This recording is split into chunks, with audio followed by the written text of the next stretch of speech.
field vying for Illinois U.S. Senator Dick Durbin's seat. It's pretty large, obviously, with Durbin announcing he's not going to take another term. You've got people on the left, people on the right, all jumping in to possibly get on the November ballot for 2026. Good morning. It's Illinois in Focus Daily. I'm Greg Bishop. Like, subscribe, hit that notification bell. Wake up with us each and every weekday morning. So last week was the state fair, right? We had Governor's Day on Wednesday, Democrats taking to a stage, talking about the issues, candidates getting up on stage, making their pitch to their faithful Democratic voters. And then also you had Republican Day Thursday last week, where at least one name had surfaced as a Republican for the March primary, and reporter Jim Talamonte reaching out to another Republican, so we'll hear some of that. But obviously the field is starting to get set for the March 17th primary. It's not solidified yet because you still have the petitions that need to be filed. That's going to happen in late October, and then there's going to be a challenge period where people can challenge these petitions, possibly knocking people off the ballot. So Republicans will have their own ballot, Democrats will have their own ballot. That's for the March 17th primary, and then whoever comes out on top for each party there will be on the November 2026 ballot. But let's hear from some of the Democrats. Of course, Raja Krishnamurthy, congressman from the Chicago suburbs, he stopped at the fair last week, took questions from a pool of reporters, and he talked about Senator Dick Durbin's legacy. Look, I think Dick Durbin is a lion of Illinois politics and government, a lion of the Senate. He is a role model for how you conduct yourself as a senator, certainly in terms of constituent services across Illinois, including in downstate and southern Illinois, where he has delivered so many resources to help people. I wouldn't even begin to pretend like I could somehow replace him, but I aspire to build on his legacy of great progress. Okay, we'll go to Spectrum. Now, obviously, you've got Durbin, who's been in office for decades, representing Illinois as a congressman in the U.S. House before he became a U.S. senator. And the Democrats will, predictably say, hey, they appreciate Durbin's tenure and they hope to, continue his legacy. But then you've got, the Republicans who are just saying, Durbin was a disaster, right? I mean, obviously, if you've tuned into politics, you kind of already know how that goes. But what about the issues, right? I mean, party aside, what issues are these candidates pushing for? Congressman Krishnamurthy talking about those issues at the state fair with a gaggle of reporters. I think two things. One, I believe that the number one issue are the economic pain points that people are feeling right now, especially in terms of the affordability crisis. As a former small business person, as somebody who spent a decade working on these issues, including skills-based and career technical education, I come prepared to meet the moment to help people, with the most sensitive nerve in their body, which is their pocketbook nerve. The second thing is I've spent a decade in Congress basically standing up to bullies and bad actors. Now I need to stand up to the biggest bully, and that's Donald Trump. So the big issue Raja Krishnamurthy is going to be running on is going after Donald Trump, and got the economy as well, and some other issues that at least that Democratic congressman is hoping to get in front of voters as he's looking for their vote in the March primary. Another Democrat that's running for Illinois Senate is Congresswoman Robin Kelly, and she says that she represents a congressional district that's representative of the entire state, even though it's only a small little portion of Illinois. You know what? My district is urban, suburban, and rural. I go south of Danville, west of Pontiac, and the way I look at it, no matter where you live, people want a good paying job, a roof over their head, good education for their kids, access to quality health care, and they want to feel safe. That's how I approach my job every day, and that's how I would approach it statewide. So she says her district gives her that kind of advantage over, say, Raja Krishnamurthy, because she has some rural areas in there, and that is going to give her the perspective for a statewide race. But listen, I mean, primaries are different than general elections, because primaries, you have Democrats going after Democrats, and Republicans going after Republicans. And the party faithful take to the polls and they decide who had the better message. But sometimes those primaries can really mean the party performers are going to lurch to the extreme of each side. So is that going to be difficult to navigate? How do you get a broad base of support during a primary if your views are considered to be going further on the spectrum of either the left or the right? Question I asked Robin Kelly. Do you go far left in the primary to get more Democratic voters? I go Robin Kelly. Really. I mean, that's what I do.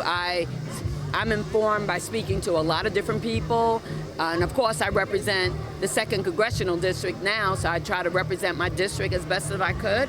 And then I make decisions off of things I learn, information I receive. So Robin Kelly running in the Democratic primary, Raja Krishnamurthy running in the Democratic primary, Lieutenant Governor Juliana Stratton running in the Democratic primary. There could be others. And again, the filing period's October 27th, so we'll see what those names are for the Democrat side of the U.S. Senate seat. And you've got Lieutenant Governor Juliana Stratton getting support from Governor J.B. Pritzker, and there's a lot of questions about resources. How much money are you going to be able to pull in, especially during a primary? Is Juliana Stratton going to be able to tap into Pritzker's political wealth? Who, again, Pritzker's a billionaire, and he's put in like $200+ million into his run for office since 2018, 2019. So it's a lot of money, but is he going to be helping out Juliana Stratton with that while Raja Krishnamurthy is getting some funds coming in? Robin Kelly's been asked about the money situation. She said that money doesn't dictate who wins. But what about the Republicans? Don Tracy, former Illinois Republican Party chairman, he announced last week that he's in the race for U.S. Senate. I was able to touch base with him during a Republican Day at the State Fair last week, and he said that the issues are clear to him as to what voters are looking for in somebody who's going to be the next U.S. Senator. The economy. Values, Midwestern values are also very important. And I'm running to champion Midwestern values in D.C. I'm running to reduce the cost of living. And also I'm running to represent all of Illinois, not just Chicago. After, with Durbin retiring, there'll be no statewide public official in Illinois, state or federal, that is from downstate. They're all from Chicago and Cook County. And I'm running to represent all of Illinois, not just Chicago, as important as Chicago is. Now, Illinois used to have a Republican U.S. Senator and a Democratic U.S. Senator, right? Dick Durbin was senator, and then I think Mark Kirk was the Republican, and he ended up having a stroke in the middle of his term, and a lot of questions about, if somebody is medically incapacitated, should they have been replaced? So there was a lot of questions about all of that. But clearly, you've got some interesting things going on when it comes to the dynamic in Illinois, right? You've got Democrats controlling all major statewide offices, not just U.S. Senators, Duckworth and Durbin, but you've got the 5 state constitutional officers from governor, lieutenant governor, treasurer, comptroller, attorney general. So clearly, Democrats run the game here in Illinois. How do you get over that in a state that is dominated by Democrats? Don Tracy answering that question. Well, first of all, Trump got 45% without even trying, without spending any money here, without working it. I'm going to be working the state. And if I can get that number in a typical midterm, I will win the race. So, but I'm going to focus not just on the voters that voted for President Trump, but also for the swing voters, and even there's some Republicans that didn't vote for President Trump. And so I believe in the big tent Republican Party. I believe that as state chairman, and I certainly believe it as a U.S. Senate candidate. And Tracy also saying that Democrats, he believes, are vulnerable heading into this election. They're so vulnerable, it's opened the door. It's one of the things that encouraged me to jump into this race, because they have been tilting leftward socialistically. They really should be now called the Democrat Socialist Party, like Bernie Sanders says. And there's going to be a primary on the Democrat side, and my guess is that they're going to be running leftward to win that primary, and that is going to create an opening for a center-right candidate like me. Will that be the way it runs, or will Tracy have to actually really go after the primary? Because there is at least one other name that's a Republican vying for that U.S. Senate seat, and that is Jimmy Lee Tillman II. You can see his website, jimmylee2dc.com, and he's running for U.S. Senate.